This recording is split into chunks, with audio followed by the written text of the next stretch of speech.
moon with the help of light.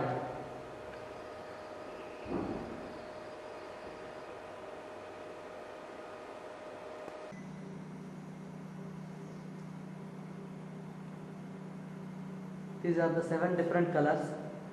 When a white light is splitted by the prism, all the 7 colors are combined together to form a white light. We can enjoy the beauty of all the 7 colors with the help of light.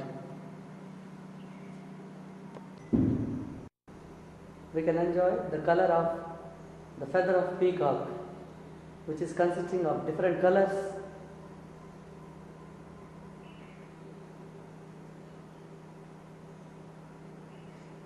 This is also possible just because of light.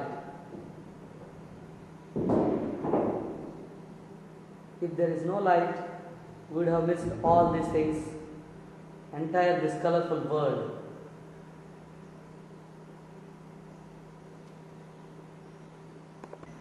Okay, welcome to the world of optics. Till now we have seen several beautiful things in which the light has helped much. Had there been no light, there is no sight at all.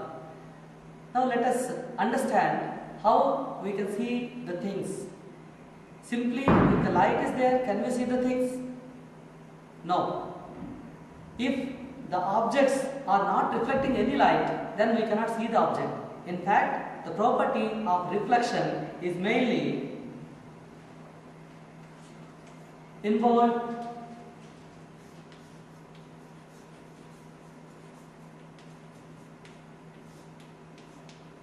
in seeing the things.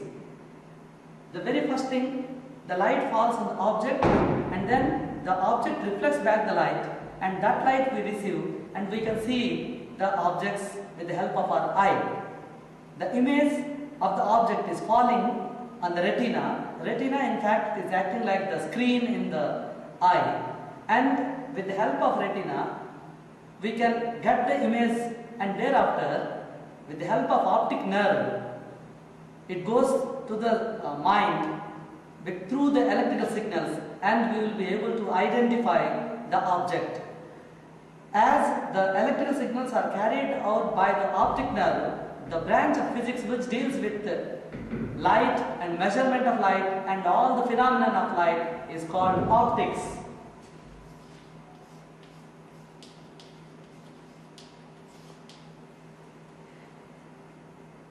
There were several arguments regarding the light. The very first argument, that this is Newton, Isaac Newton. He has put forwarded a theory called particle theory. He says that light moves in the form of particles, but at the same time his contemporary Christian Huygens has proposed a wave theory, and he says that light is not a form of particle, but it goes in the form of waves. Now the fight begins between the particle and wave. What is it? Is it a particle or is it a wave? After 100 years, Thomas Young has performed an experiment called double slit experiment, in which we can use only the wave theory. Thereafter, Newton has given the speed of light in the denser medium is more, which is proved to be wrong, and Foucault has calculated the speed of light in water is lesser than that of speed of light in air or vacuum. Now, in the similar line, Fresnel has proved the diffraction, again which is the wave property of the light. So now, as the wave theory has dominated the particle theory, everybody has come to the opinion that Newton was fully wrong, and then wave theory was fully accepted for some time. But the great giant, the Einstein, when he wanted to explain the photoelectric effect, he took the idea of particle theory but not wave theory. Wave theory physicists failed to explain the photoelectric effect and Crompton effect. In this regard, we have to take the name of one of the greatest Indian scientists, Bharat Ratna, Dr. Sir C.V. Raman. He has also contributed much towards the light, and in fact he was given the Nobel Prize for Raman effect. Raman was so confident that he will be going to get the Nobel Prize. He booked the tickets just 1 year before. 1 year before. You can understand the confidence of Raman. Now let's go back to the fighting between the particle and wave theory. Newton is of the opinion that the light is in the form of particles, and Huygens, Thomas Young, Fresnel and Brewster, they were all of the opinion that the light is in the form of waves. Einstein has again supported the particle theory only. Now the confusion starts.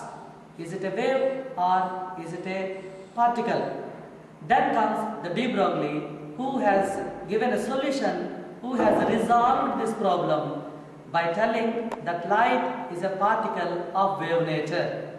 He says that light can act like particles as well as waves.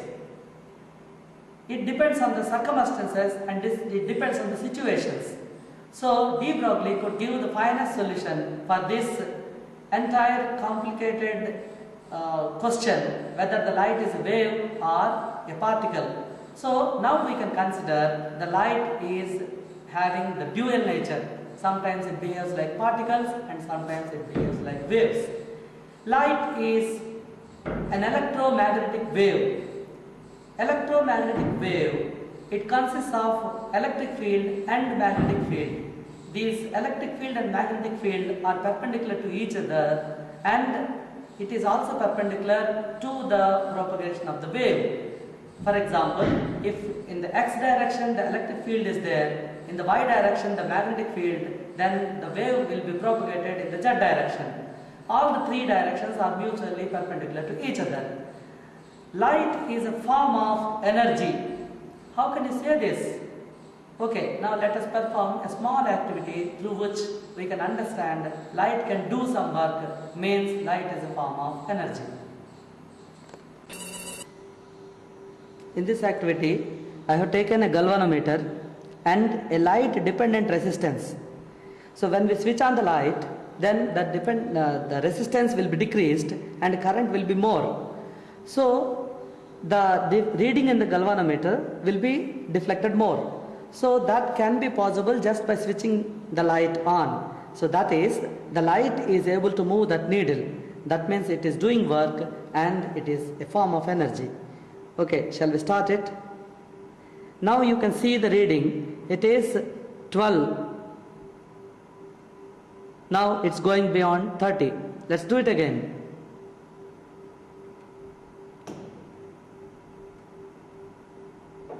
Even this is repeated just by producing the laser light also.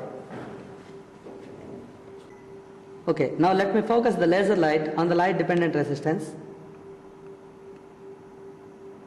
See, when it is exactly on the light dependent resistance, immediately the needle moves. Now it has come back.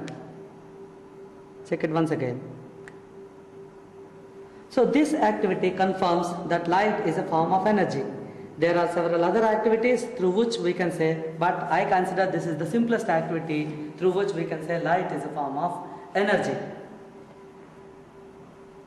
Now we take the light in the form of rays only, because as long as the objects or the obstacles to the light are very big, then we can consider the particle theory. Suppose if the obstacle is very small, then we have to incorporate the wave theory. In this reflection and refraction regarding, we can take the light in the form of rays. Now let us verify the rectilinear propagation of light.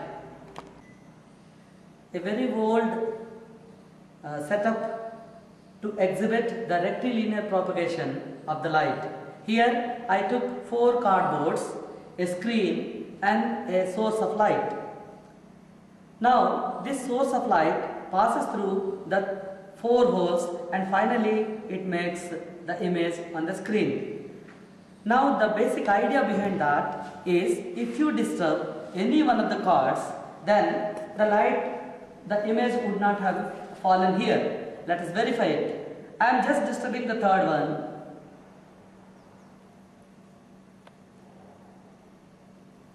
Now you can see the light is coming up to third one only and it is not falling any object, any image on the screen. Now let me place it again at the same position. So now you can see the light is again shown. At the same time, the same activity can also be used to tell us that the light cannot be seen unless it is falling on the objects. If you look through in between, you do not feel as if anything is there. But if I keep my fingers, you will notice that the light is there. So it also confirms that the light should fall on the objects and it should be reflected, then only we can see the light. So this activity demonstrates the rectilinear propagation of light. The same demonstration can also be performed with this cylinder. If you see the light through the cylinder, if you put it here, then we can see the light on the screen. Suppose if this is like this, no light passes through it. So light can pass in a straight line.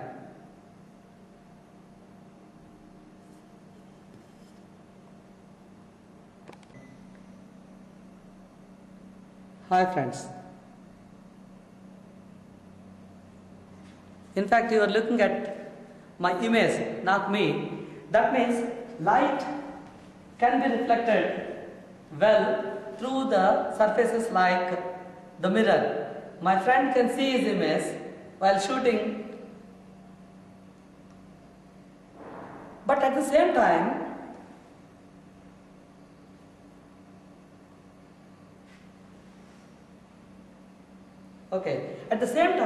can he get his image through this one? No. Why? The basic reason is, here the light is moved in the form of particles of energy called photons.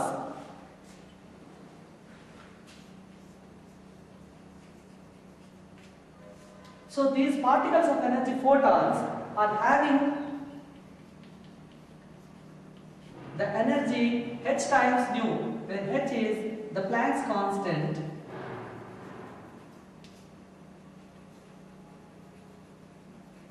And as it exhibits the wave nature, this is frequency. So Planck's constant times frequency will give us the energy. In fact, every color will have its own energy. For example, the violet color must be having higher energy than the red color. Why? Because the frequency of the violet color is greater than the frequency of red color. Now these photons will hit the surfaces and they will come back. If it is a very smooth surface like mirror, they will come back in a regular pattern, which is called specular reflection or regular reflection. This regular reflection causes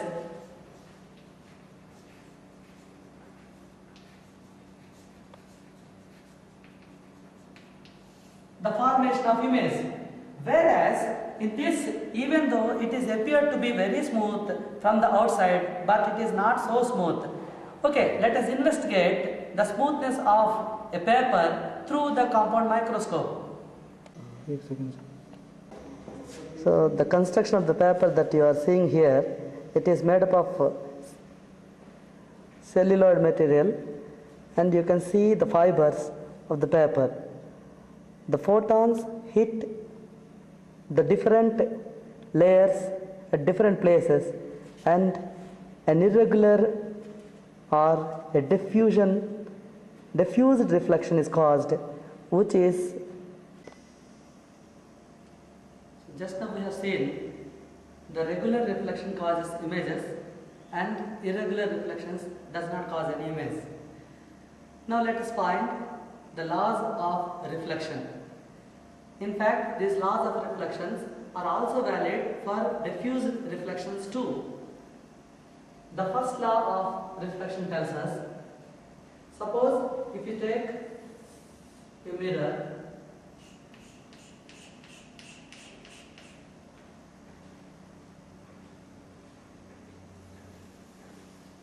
this is normal.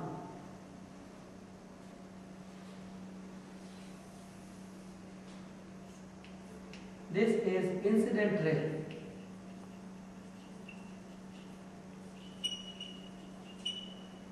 When any incident ray hits the mirror at an angle I, which is called angle of incidence, it will be reflected back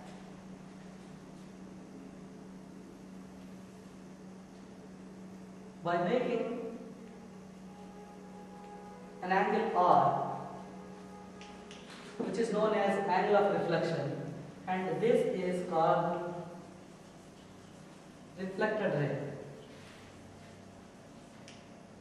and this is normal. Now, the first law of reflection tells us angle of incidence is always equal to angle of reflection.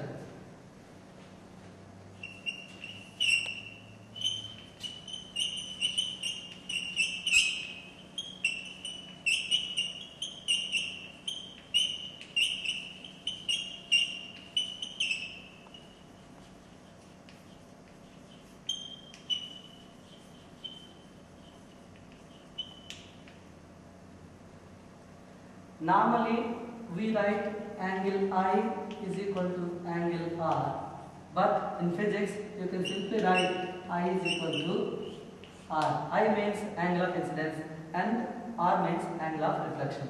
So this is the first law. Shortly, of course, we are going to verify it, whether it is true or not. Then second law, which is again somewhat complicated law. If you do not understand the meaning of a plane, to understand the second law, it is compulsory for us to understand the meaning of a plane. You can see this mirror is a plane, this floor is a plane, the wall is a plane. Now let us define the second law first, and then we will try to analyze it. The incident ray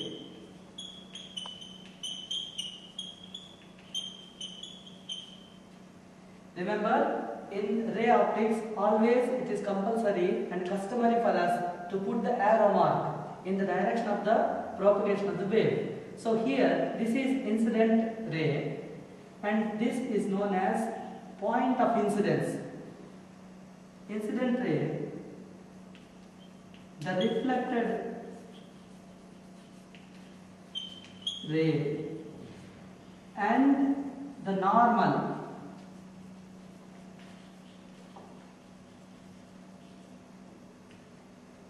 lie on the same plane.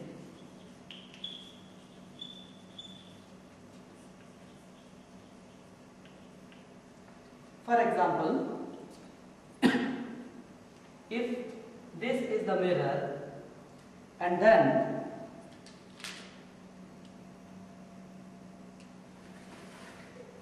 here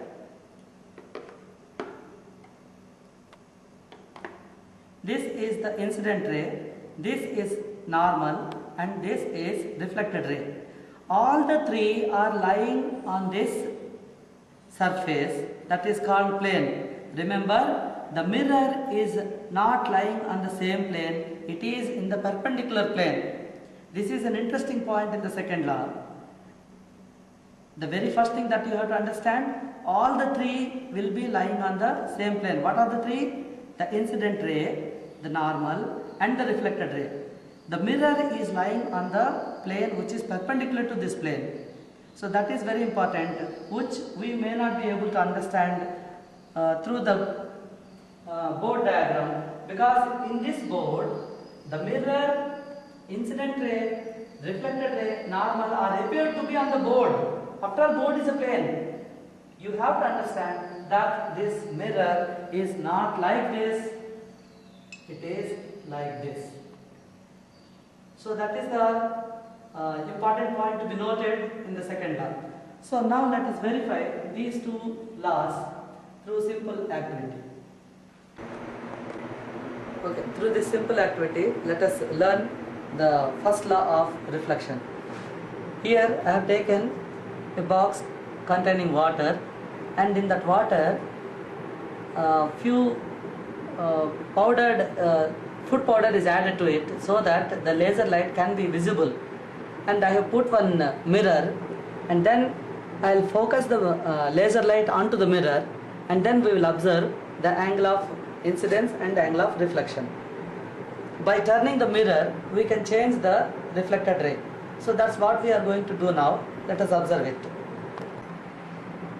See, here you can see, if I change the angle of incidence, the reflected ray is also getting changed. Or I can shift this mirror